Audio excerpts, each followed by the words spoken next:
Hello दोस्तों, नमस्कार। आज आज मैं आपको सिद्धि प्राप्त करने का एक अनोखा और बहुत ही सरल तरीका बताने जा रही हूँ। तो इसमें यदि आप किसी बीज मंत्र की साधना करते हैं तो अति उत्तम। लेकिन बीज मंत्रों की साधना आप तभी कर सकते हैं जब आपने उन बीज मंत्र की दीक्षा ली हो, चाहे किसी भौतिक गुरु से या किसी देवी देवता से। किसी भी विधान से आपने दीक्षा ली है तब उस बीज मंत्र की आप साधना कर सकते हैं बड़ी आराम से। अन्यथा श्रोत, कवच, नामावली, अष्टोत्तर, सतनाम ये कर सकते हैं। इनमें किसी भी दीक्षा का कोई प्रावधान की आवश्यकता नहीं होती है। तो यदि आप बीज मंत्रों की साधना करते हैं तो उसे आपको क्या करना है, आंखें बंद करके माला से करिए और आंखें बंद करके जो भी बीज मंत्र है उसे आपको अपने माथे पे लिखा हुआ देखना है।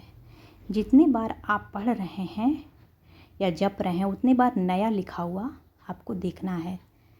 पहले आपने लिखा हुआ देखा, उसे पढ़ा, फिर दूसरा लिखा हुआ देखा, उसे पढ़ा। इस तरह से आपको पढ़ना है और इस ध्यान को आपको धीरे धीरे 45 मिनट तक लेके जाना है। जब यह ध्यान साधना 45 मिनट के पार हो जाती है तो समस्त रिद्धियाँ सिद्धियाँ हाथ जोड़कर खड़ी रहती हैं। और यदि आप बीज मंत्रों की साधना ना करके श्रोत की साधना कर रहे हैं, कवच पढ़ रहे हैं, कुछ पढ़ रहे हैं, तो उसे बड़े ध्यान से पढ़ें। उसका अर्थ समझते हुए एक एक लाइन बड़े ध्यान से पढ़ें। यानी उस श्रोत कवच के अलावा कहीं ध्यान ना जाए। तो धीरे धीरे इससे भी आपका ध्यान आराम से टिक जाएगा। हाँ, एक दिन में 2 दिन में ये नहीं होगा, धीरे धीरे आपको अभ्यास करना है।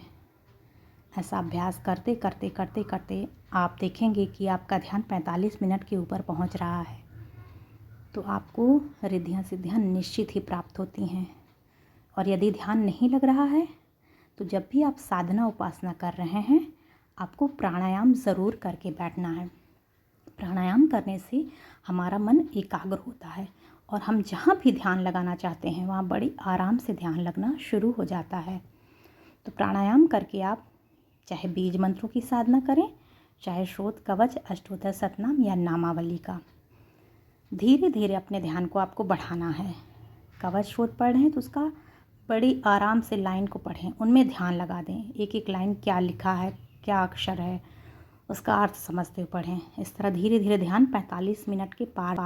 जब आपका ध्यान 45 मिनट से ऊपर हो जाएगा तो आपको खुद ही ज्ञात होगा कि आपके साथ रिद्धियाँ सिद्धियाँ चलने लगी हैं और आप जो सोच रहे हैं वो कार्य पूरे होने लगेंगे। तो आप समझ जाइए कि आपके साथ सिद्धियाँ चल रही हैं। कुछ सिद्धियाँ प्रत्यक्ष होती हैं, कुछ अपने आप ही चलने लगती हैं, कुछ नहीं बोलती, बस आपके कार्य बनाते जाएंगी।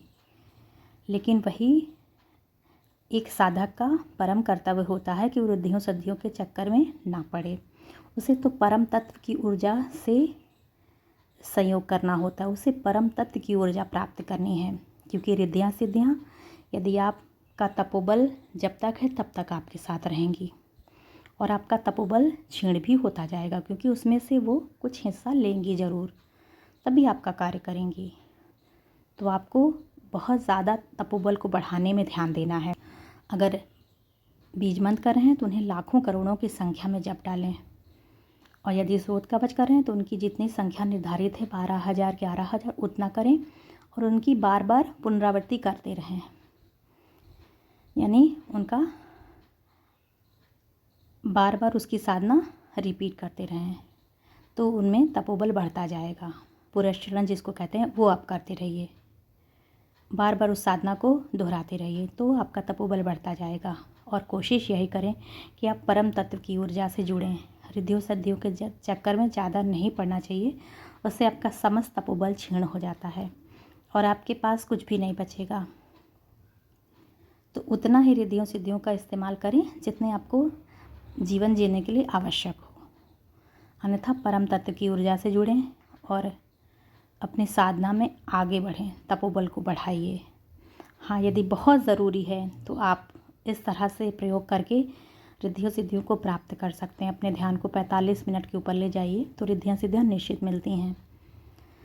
और ऐसा एक दिन में बिल्कुल भी नहीं होगा, कई महीने कई साल की साधना के बाद ही यह हो पाता है। लेकिन प्रयास करते रहिए, निश्चित ही आपका